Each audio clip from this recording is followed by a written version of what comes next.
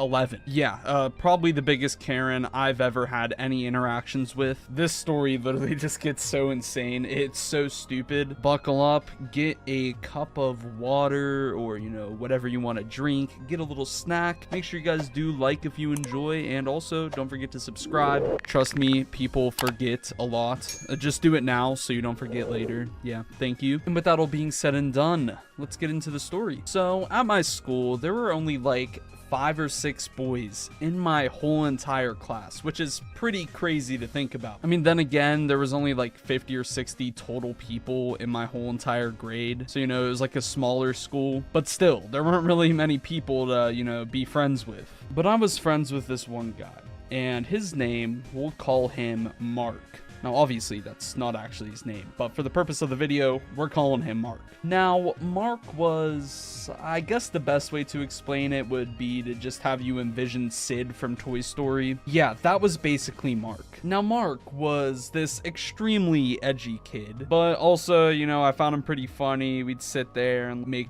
jokes about people in our grade and stuff like that. You know, we were pretty young, so I don't really remember too many of the details, but it was probably like in 5th or 6th grade, something like that. Like I said, I think I was 11 years old. But yeah, basically just an edgy kid. That's all you gotta really know. Now, I've been friends with Mark for a pretty long time at this point, probably since like 1st or 2nd grade. And we didn't hang out a ton outside of school. Sometimes we go to like amusement park, or, you know, we go to like the football game or something like that. But for the most part, we would just hang out in school. You know, we had all the same classes, basically spent the whole day at school together. So at this point, I've never been over his house before. I do remember him coming over my house, however, maybe 1 or 2 times. Now, the first time is something that I could definitely remember. Now, I already knew that Mark had a little bit of money, at least, you know, like his family did, because at the age of 11, he already had like the newest iPhone. All I had at that time was like one of those track phones that could only call. But yeah, he had like the newest iPhone, literally, at the age of 11. So yeah, I always wondered how he had the iPhone, but I didn't really notice that he was as rich as we will soon see. But I started to realize a few things the day that he visited my house. So at the time, I didn't have that big of a house. It was 1 floor, 3 bedrooms, 2 bathrooms. That's about it. Anyways, his mom dropped him off at my house. I didn't really get to see her at all. He was just at my door. I let him in and she drove off. That's about it. So I didn't really get to have any interactions with his mom at this time. Like, I still have not met his mom at this point at all. So he comes in. My mom's all happy that someone's over the house. She like greets him, gets him water, you know, all that stuff. Anyways, after my mom's finished, she goes back downstairs. We go over to my room and we load up some Minecraft on my Xbox and we start mining away. I had this huge survival world at the time, had like so many buildings in it. I would spend every single day on this Minecraft world, and I don't have it anymore. I really wish that I did, but that Minecraft world was honestly the shit, bro. I'm telling you. Like, I had the biggest house ever in there. All right, I even followed a YouTube tutorial to make it. That's how dedicated I was. So, you know, we were sitting there playing Minecraft, just doing our thing. I think probably like 15, maybe 30 minutes passed, and Mark had to go to the bathroom. So he gets up, goes to the bathroom, comes back, and we keep playing Minecraft. Didn't really think much of it, just thought it was a little bathroom break. Well, another 10 minutes later, after we started playing Minecraft again, Mark tells me he got to go to the bathroom again. So I say, go ahead. He goes to the bathroom. This time, I don't hear any bathrooming.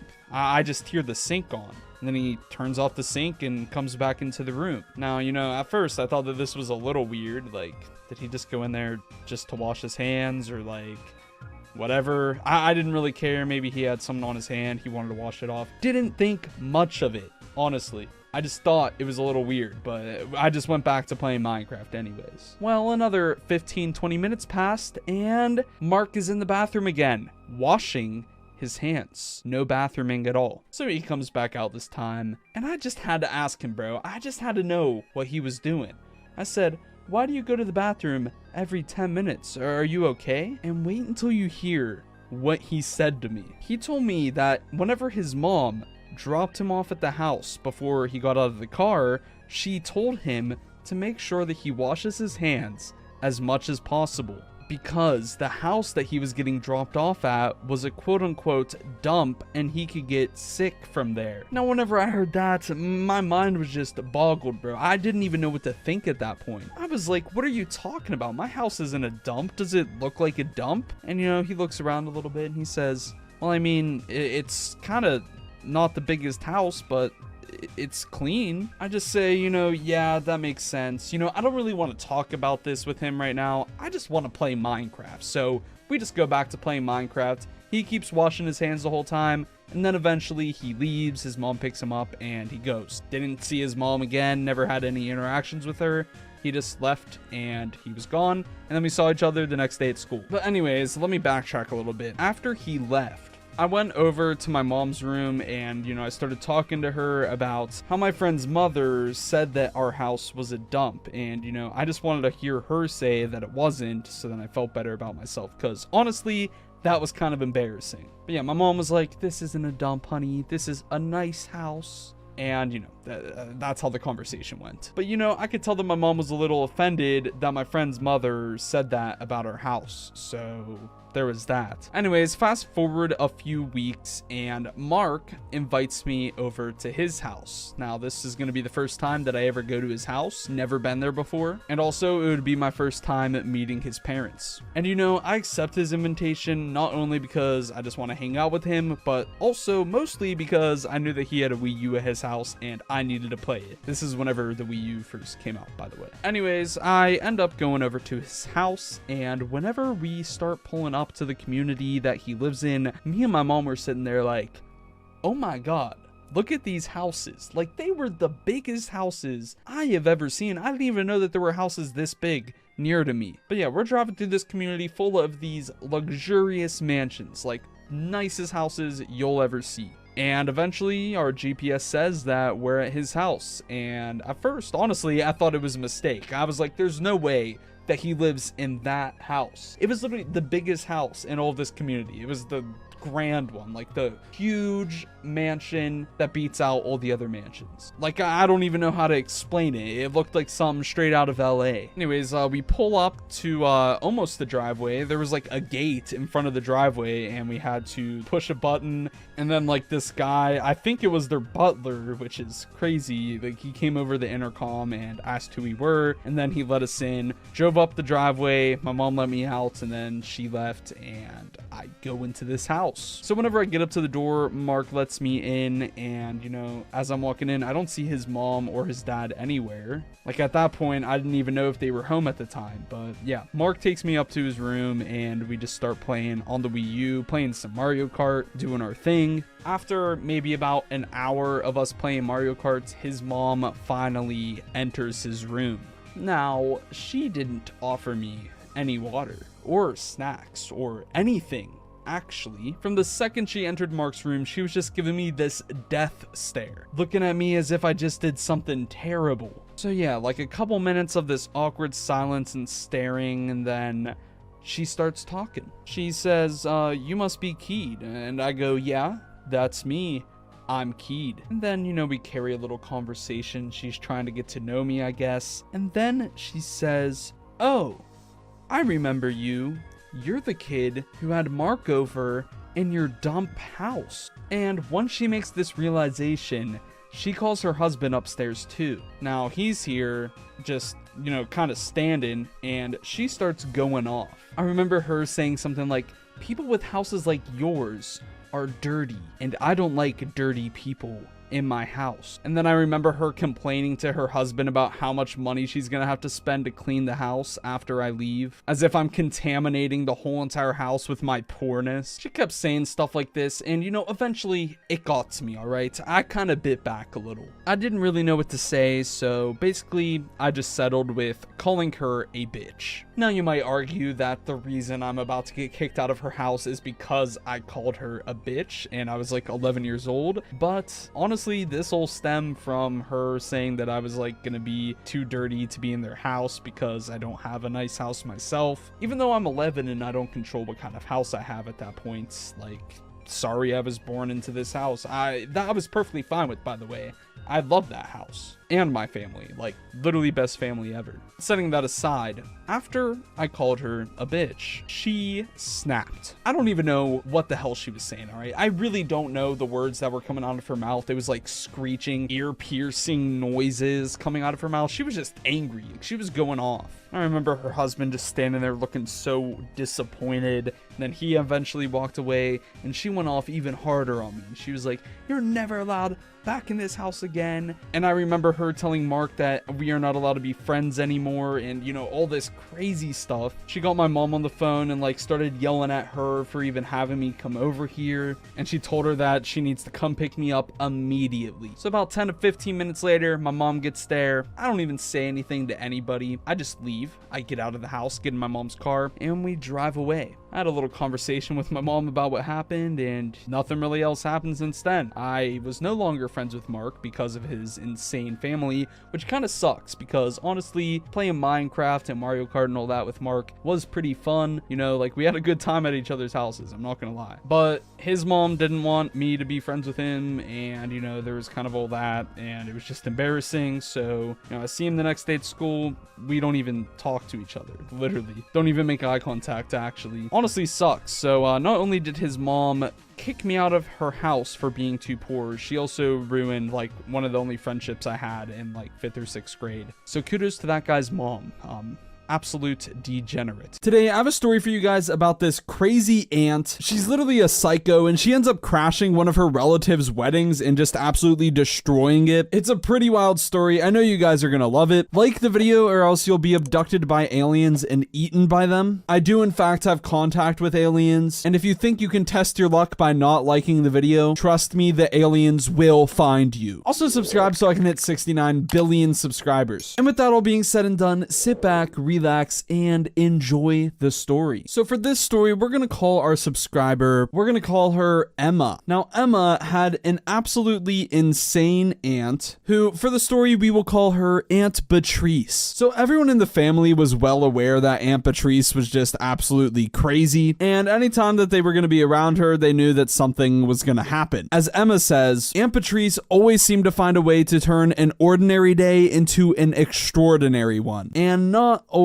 in a good way. She was the kind of person who would show up to a funeral wearing a Hawaiian shirt and a sun hat. And yes, she actually did do that. You could also be having like a serious conversation with this person, very deep, meaningful conversation, and then out of nowhere, she would just start singing her heart out and pretend like she was never involved in a conversation at all. So, I mean, she's very rude, right? Very self-centered, but also, like I've been saying, she is insane. But what truly set Aunt Beatrice apart was her knack for causing disaster wherever she went. And that, my friends, is where Emma's story begins. One summer evening, Emma's family had a little gathering at a local park. It was a cookout barbecue, and most of the family had shown up. You know, at first it was great, you know, the sun was shining, the grill was smoking, and everyone was just enjoying the company of their loved ones. Now, of course, all of the family members were usually kind of on edge at family meetups like this because they knew that Aunt Beatrice was gonna be there, and they knew that wherever Aunt Beatrice was, there was often trouble. People would joke around with each other and talk about how they were like surprised that Aunt Beatrice hasn't shown up and done something crazy yet. Or they'd say something like, oh, the only thing that could ruin this beautiful day is if Beatrice came over and burnt down the campsite. Like I said, it was pretty well known to everybody that Aunt Beatrice would often cause trouble wherever she was, and it was something that everyone would joke about. However, soon enough, it would become a little bit more than a joke. It would perhaps become a reality. So as everyone was sitting around enjoying the barbecue, Beatrice arrived to the campsite on her bright pink bicycle, wearing a sparkly jumpsuit and a helmet with a unicorn horn. You know, that sounds all fun. Oh, look at Aunt Beatrice, she's the fun unicorn horn pink bicycle girl. However, that's not what anybody was thinking. Rather, they were all thinking, oh crap,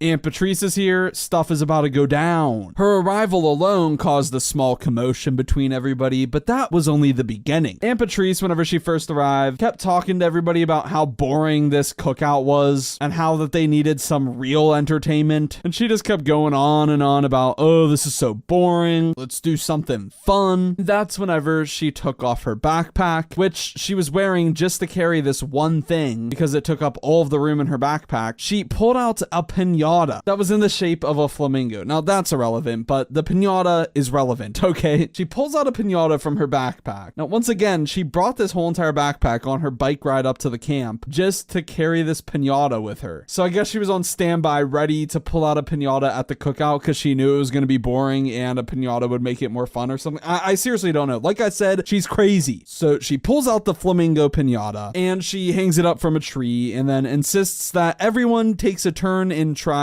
to swing at the pinata and break it open. You know, this sounds like fun. All right, great. Let's do a pinata at the family cookout. You know, it's kind of out of place, extremely obscure, but it could be great fun, right? So everyone takes their turn until eventually Emma's little cousin, who we're going to call Timmy, was about to have his go. Aunt Patrice decided it would be a little bit of fun to swing the pinata around in circles as Timmy was trying to hit it. All right, so just vision this. You have the pinata attached to a string hanging from a tree. Patrice was holding the string and spinning it around in circles like really fast, so Timmy couldn't hit the pinata or something. I don't know. She was spinning it and going really, really fast, and then eventually the pinata broke free from the rope and like ripped off and went flying, hit little Timmy in the face, knocked him over, and then, now this isn't entirely her fault, but I mean, like, come on, she was like swinging it really fast, really hard. The pinata ends up landing on the grill. It knocks over the grill, sends all the hot dogs and hamburgers all over the ground, but that wasn't the bad part, all right? The bad part is that the pinata caught on fire, and they're in the middle of the woods at a park. So like that could cause a whole entire forest fire, destroy a whole entire community. I mean, it seriously could have gotten so bad, but this pinata catches on fire, and then the ground around the grill and the pinata starts to catch on fire too. And mind you, there's a propane tank like right near the grill that's giving the grill its heat. So like a gas explosion almost happened, but luckily one of the relatives, for some reason, like I don't even know who would carry this around. I guess if you're at a park or a camp, maybe, but they had a fire extinguisher in their trunk and they got to put out the fire before anything bad happened. But yeah, Patrice basically almost started a whole entire forest fire and a gas explosion at the family cookout. Now, I mean, she was just trying to have fun, right? She just wanted to play with a pinata at the family cookout for whatever reason. But I mean, she took it too far like she always does, and that happened. That event wasn't even the worst event that happened with Aunt Patrice though. As outrageous as that incident was, Emma knew that the pinnacle of Aunt Patrice's craziness came the day she crashed her cousin's wedding. So somehow the things that happen at this wedding are worse than Aunt Patrice nearly starting a forest fire and a gas explosion near her family. So I'm very excited to hear what happened at the wedding. So Emma and her whole entire family was at this wedding. It was her mom's cousin's wedding, which I guess would be like Emma's second cousin. I'm not entirely sure, but this was also Aunt Patrice's cousin as well, because that was Emma's mom's sister. Anyways, all that stuff gets really confusing. It would be easier just to say it was her relative's wedding. We'll call her relative Susie. Emma and her whole entire family was at Susie's wedding. It was an outside wedding at a venue next to a lake. And now Susie and her soon-to-be husband really didn't like Aunt Patrice. They had some form of argument or a fight at one point, and they just were not cool with each other at all. And also, having Aunt Patrice at the wedding would be like kind of a liability for them. Like, it just wouldn't be smart to invite her even if they weren't in a fight. But yeah, they just did not invite Aunt Patrice to this wedding. They wanted nothing to do with her. They did not want her to be there. So everything was going perfect, right? The venue was beautiful. Their wedding cake was beautifully made. You know, the air was filled with love and joy. They were about to get married. It was their big special day. And everyone there, all the family and stuff, they were all in high spirits as well. And they were all sitting around waiting for the arrival of the bride. Now, unbeknownst to everyone, Aunt Patrice had been quietly plotting a whole scene at this wedding that she was going to do. As the bride walked down the aisle looking just absolutely beautiful, there was somebody screaming from the back of the venue. All eyes turned off of the bride and went to see Aunt Patrice in the back. She was dressed in a peacock costume, complete with a tail that fanned out behind her.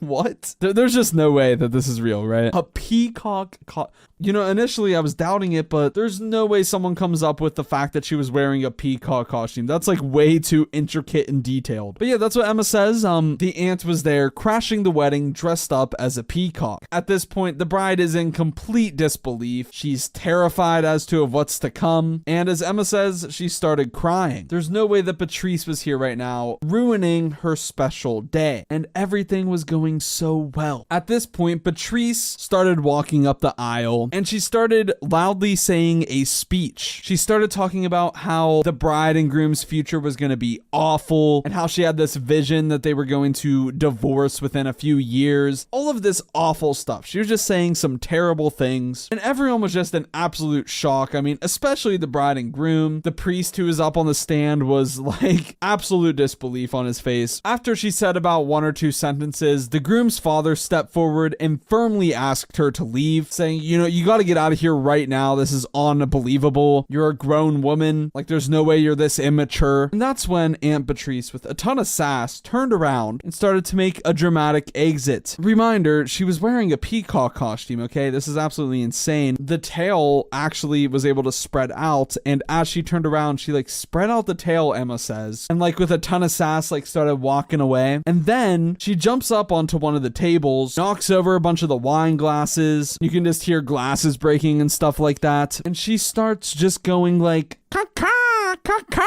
She starts making like bird noises, bro. People started running over to try and get her down. Family members were yelling at her, saying that this is absolutely insane, saying that she was an embarrassment to the family, saying, you know, you need to get out of here. This is absolutely unacceptable. And that's when people started chasing her and trying to like grab her to get her down from the table so they can carry on with this wedding. You know, this was Susie and the groom's special day, and Beatrice was just taking all of the attention off of them and onto herself. And she was just destroying the whole entire venue and probably costing them a ton of money. So as people were chasing her, she was just jumping from table to table. Tons of glasses were breaking. Some of the table's legs broke and fell. She was just running around until eventually she leaped onto the table that was holding the wedding cake. Now, like Emma said, the wedding cake was absolutely beautiful. It was this huge 3-layer cake with like intricate flowers. It had Susie and the groom like perfectly made on the top of the cake. It was a very, very expensive cake, thousands of dollars. And she jumps onto the table holding it, and the cake falls over. That's whenever Beatrice lets out another squawk. Caw-caw!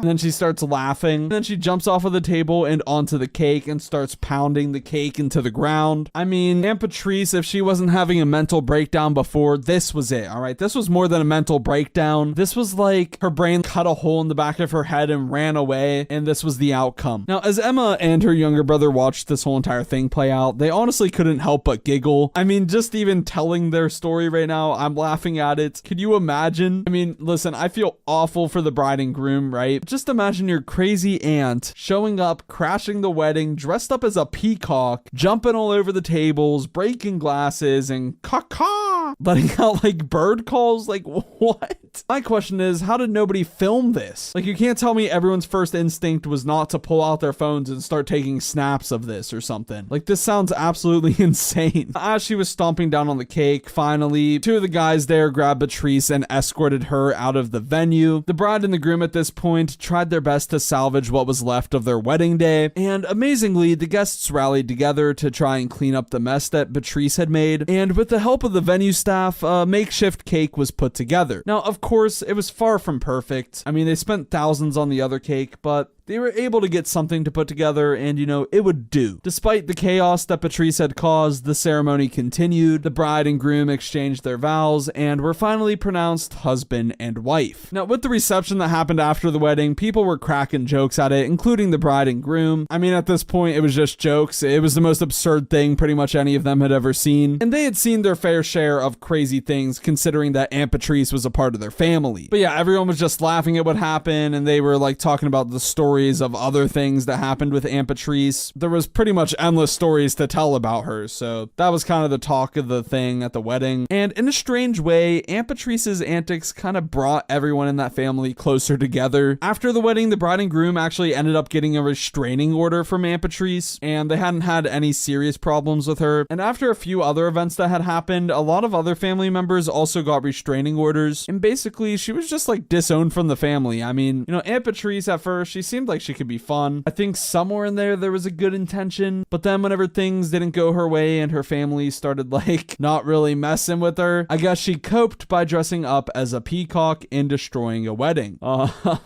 Yeah. In today's story, a Karen tries to rob a kid and then gets arrested. One of my subscribers submitted this story to me on Instagram, and if you have any stories you want to share, you can also submit it to my Instagram. Just shoot me a DM at KeidBoy. Anyways, this story is one of the craziest I've ever heard of, and I don't want to spoil too much, but I will just say that the Karen gets some very well-deserved karma. Like the video for the best luck of your life. Subscribe so we can hit 10,000 subscribers by the end of the year. With that all being said and done, sit back, relax, and listen to the story. So for the sake of the video, we're gonna call our subscriber by the name Riley. So Riley has detailed that it was a sunny Friday afternoon and they were walking back to their car after some grocery shopping. Their parked car was in this very busy shopping district type of place with a bunch of stores around. Riley had mentioned they usually go grocery shopping at like a Walmart, but instead they went to this other grocery store like near all these other stores. And as they were walking back to their car, they noticed a commotion going on near this candy store called Sweet Delights. Now the name of this store isn't actually Sweet Delights, but that's just what we're gonna call it for the sake of this video because we don't want people to know where this person is and stuff like that. Anyway, Sweet Delights was known for its colorful displays of candy jars in the window. I mean, they had everything from like lollipops to the world's largest gummies to like Japanese Kit Kats and all the crazy candies and stuff. It was like one of those candy stores that just had everything. And this store was more made for kids, but I mean, anyone likes candy, right? But still, like a candy store is pretty child friendly and a lot of the candy is geared towards kids. So whenever Riley approached the store and saw a middle-aged woman standing over a young boy who looked to be around like 8 years old, they were pretty concerned. They saw this boy clutching at a bag of candy and this middle-aged woman was trying to take the candy away from the kid. The poor boy looked heartbroken and kept crying out that the candy was theirs and that they had paid for it with their own pocket money. And it was obvious that this lady was trying to steal the candy from the boy. And this lady was just sitting there screaming at this kid, saying that he was too young for all this sugar, saying that this kid couldn't have the candy that he just bought, and she was like literally trying to steal it from him. Now, if I saw this, I would perhaps think that it was like his mom or something like that, but that just wasn't the case. This was not his mom trying to take candy away from him. This was a random middle-aged woman just trying to steal some random 8-year-old kid's candy. And our subscriber Riley noticed that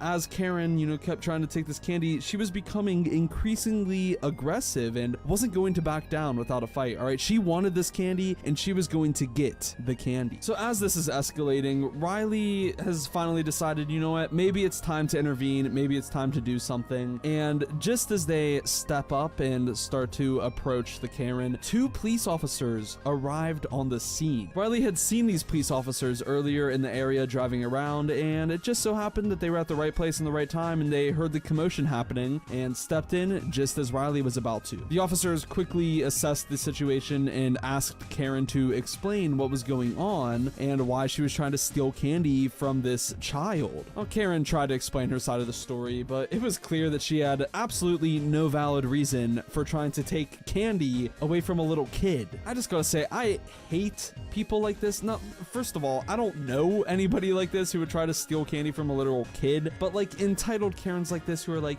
you can't have sugar, you're just a child, this is too much sugar for you. And it's not even their kid, it's just a random kid that they go up to and say stuff like this. They think that they're the ones in charge, they think that they need to put their foot down and put a stop to these sugar-eating children. It's so ridiculous. Like, it's not her responsibility whatsoever, it's none of her business whatsoever what this kid is doing. It's not her kid, like I've said many times. They just think that they own the world and the world revolves around them, but it just doesn't. And that's where the story gets pretty awesome, alright? So since the police found out that this Karen was trying to steal candy from a random kid who wasn't hers, they decided to detain her. She was put in handcuffs and they searched her and her purse that she was carrying around with her. And in her purse, they found some things. You see, the nearby stores of this little outlet mall near where this grocery store and the candy store were, a few of the stores had reported earlier that day that